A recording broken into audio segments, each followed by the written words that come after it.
with. My friend, let me introduce you to digital products 2.0. You see, a digital product is a way of packaging information in a way that solves a particular problem for the buyer, most commonly known as courses or programs. Now, as many of you guys know, I've done this pretty much more successfully than almost anyone else out there, coming right up to almost $100 million in earnings in the last 5 years with this model. Now, I created my first official digital product in 2018, and since then, I've made millions from selling digital products. But I want to be very honest with you. You see, when I first started with digital products, it wasn't easy to just create the most basic of digital products. It took me months, and as the quality went up, so did the cost. By the way, I'm not talking about just a few $1,000s. Products like Agency Navigator and Agency Accelerator had external coaches and completely custom platforms, not to mention the size of the team I hired to help me build out the programs as well as do the service delivery. These products, I'm not joking, cost me millions of dollars to produce. Now, you very fairly might be thinking, well, if digital products are so complex and expensive to create, why am I even mentioning digital products in a video that's all about making money with minimal effort? Well, I will tell you why.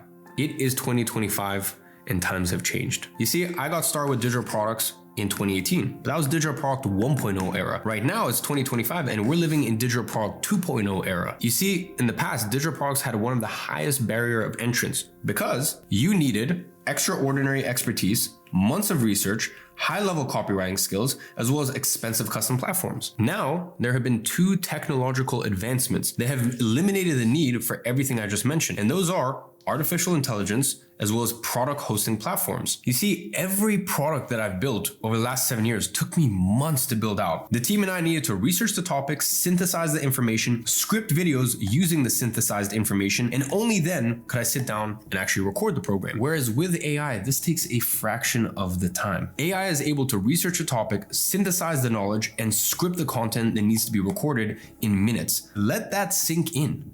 Truly, let that sink in. What took my team months takes minutes with AI. Now, by the way, I know you're hearing this and thinking, no, this is too hard to believe. I can't imagine something like this. Well, the crazy thing is that my team of developers and I have already built a tool that does exactly this. And we've only let in a small group of people earlier this year to actually use it because it's so ridiculously powerful. But I can tell you for a fact, it works and it has pretty much eliminated 95% of the workload in these people's businesses. It basically helps you do 100 business plans at once. And from there, it helps you find profitable product topics. So it'll actually help you find the best markets to get into. And then from there, it synthesizes knowledge from experts. And then from there, it creates program outlines and scripts the lessons. Literally, the only task you have is to record yourself reading the scripts. That's it. You don't even need to show your face because the recording is done on Loom. All you're gonna do is speak over the documents that are on the screen. That's it. And by the way, Synthesize AI doesn't just find your topic, it creates the program outline for you as well as the entire script for you. It even creates supporting PDF resources and tools for your program to make sure the product is as valuable as possible for your clients. So as you can see, AI has truly changed the game with regards to building the product. But what about hosting and selling it? You see, in 2025, there are platforms that will not only host digital products, but will also boost sales through their built-in marketplaces. This leads to the barrier to entry being lower than ever before. So let's take a look at an example of another industry that saw the drastic lowering of barriers to entry just a few years ago. Let's go back to the example of e-commerce. You see, there was a time where if you wanted to sell physical products online, it was practically impossible for beginners. You either needed capital to invest or you needed to be able to code to create a custom website to sell your products. Then fast forward a few years and Shopify becomes available,